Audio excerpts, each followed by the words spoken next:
Fellow Ugandans, on the 14th of January 2021, we went to the polls. It was clear even from the days before the election that Museveni was headed for a resounding defeat.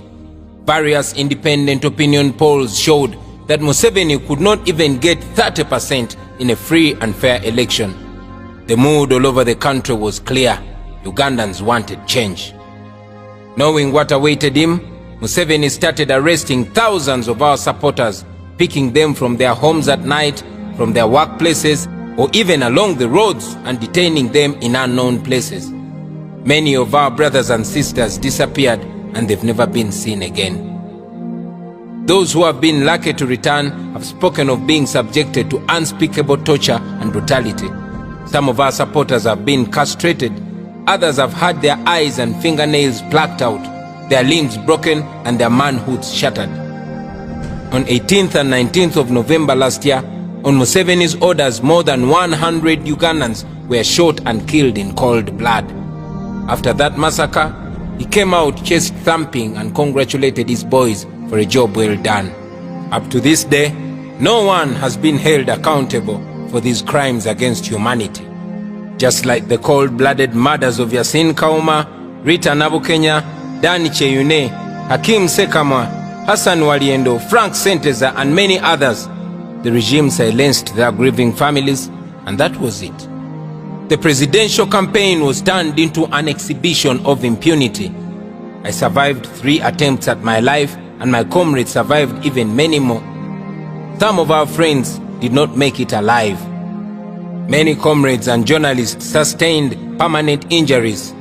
2 weeks to the date of voting, my entire campaign team was arrested and subjected to all manner of torture and humiliation before they were thrown into a prison where they are languishing up to the present day. Museveni switched off the internet and ordered media houses not to report or even talk about the results from the polling stations as they came in. International election observers had already been shut out. Foreign journalists were targeted, and some of them were deported for the fear that they would expose the state-inspired violence and election fraud that was happening at that time. With this state of affairs, Museveni, aided by the Electoral Commission and the military, rigged the election like never before in the history of Uganda. In many districts of northern and western Uganda, citizens went to vote at 9 in the morning, but were told that the voting for the president had already ended. They could only vote for MPs and go back home. Voters wondered how ballot boxes were full of ballot papers even before the voting started. So many of our polling agents and supervisors had already been rounded up and taken to prison. In several districts such as Kwania, Isinjiro, Rukunjiri, Kabong, and many others, soldiers traveling in military trucks went from polling station to polling station, ticking all available presidential ballot papers in favor of Museveni. Those who dared to question the criminality were quickly silenced by bullets and batons. But even with this ballot stuffing, we were still leading Museveni with a clear margin. And then, Mr. Byabakama, whether on gunpoint or out of collusion, he started reading things which only he can explain where they were coming from. Those who represented us at the National Tally Center spoke of how state operatives filled the entire Tally Center, and it is thought that these are the people who were feeding Mr. Byabakama with the results that he was reading, completely not reflecting what had come from the polling stations. Then on the 16th of January, by 4 p.m., Mr. Byabakama completed the fraud and announced Museveni as the winner. Once again, General Museveni and his small clique of gunmen imposed themselves on the people of Uganda. Up to now, the Electoral Commission is still grappling with forged results. A look at Byabakama's declared results will shock you. These people, they did not apply any smart thinking in their rigging. It was crude. At hundreds of polling stations, the dead resurrected and voted. Byabakama claims that 100% registered voters turned up and voted. Some presiding officers were not intelligent in their overzealousness. The number of those who voted was actually more than the number of the registered voters by far.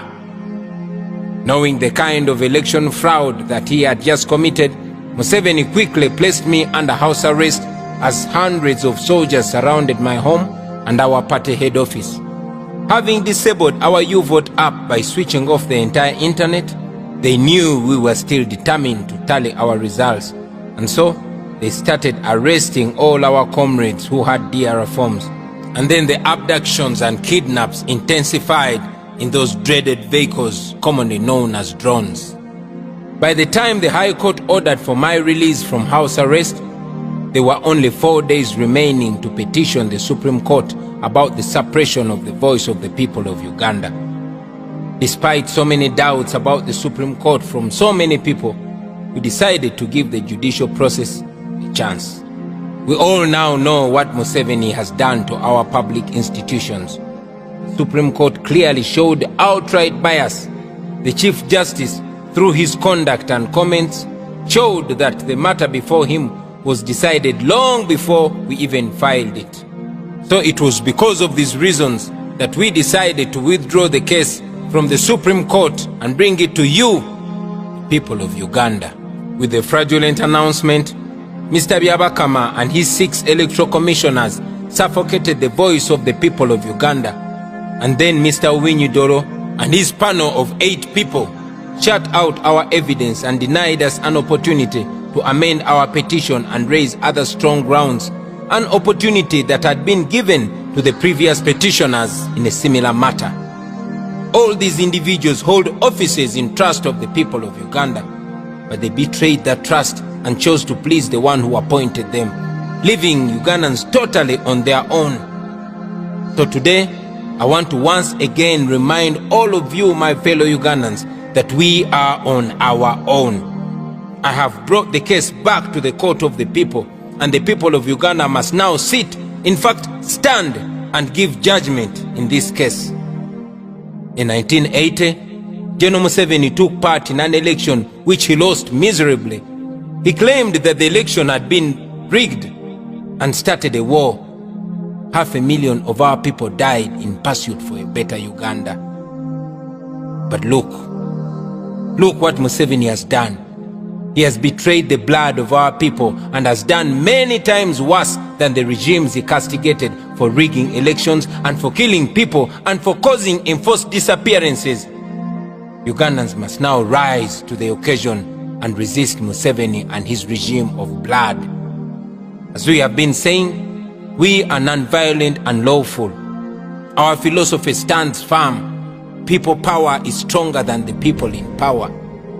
Article 3 of our country's constitution empowers the citizens of Uganda to do everything in their power to restore the constitutional order once it has been overthrown, just like it is under Museveni. That is the next phase of our struggle. Many of you fellow Ugandans have been asking us what is next. The answer is you, me, all of us. The answer is people power. I therefore call upon all of you fellow Ugandans to rise and demand for our election victory, to demand for the immediate release of all the political prisoners, to demand that the security agencies immediately bring back all our people that have been abducted and kidnapped by the government in drones. We want our people back, dead or alive. Let us demand for an end to trying civilians in military courts. Fellow Ugandans, here and all over the world, let us stand up to the relevant offices and demand for answers. You can wear your mask and demonstrate peacefully. It is within the law. It may take shorter or longer, but I can assure you that if we come together and protest and demonstrate against the dictatorship, we shall get positive results. I call upon all of you fellow citizens of Uganda to rise and evoke Article 29 of our Constitution and demonstrate against a regime that has oppressed us and exploited us and turned us into slaves in our own country. To all our leaders, this is your time to offer leadership to our people as we embark on the next phase of the struggle. To you fellow Ugandans in the diaspora, please stand up and demonstrate at all our embassies all over the world at the parliaments in your countries and all relevant offices. To the men and women in uniform, the police and the military, I urge you to respect the right of the people of Uganda to protest peacefully. Your constitutional duty is to offer security to the people of Uganda, not to beat them or even kill them.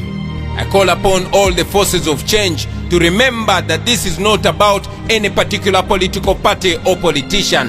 This is about our nation. The time is now. We must do this for ourselves. We must do it for our children, for our children's children. We must do it for God and our country.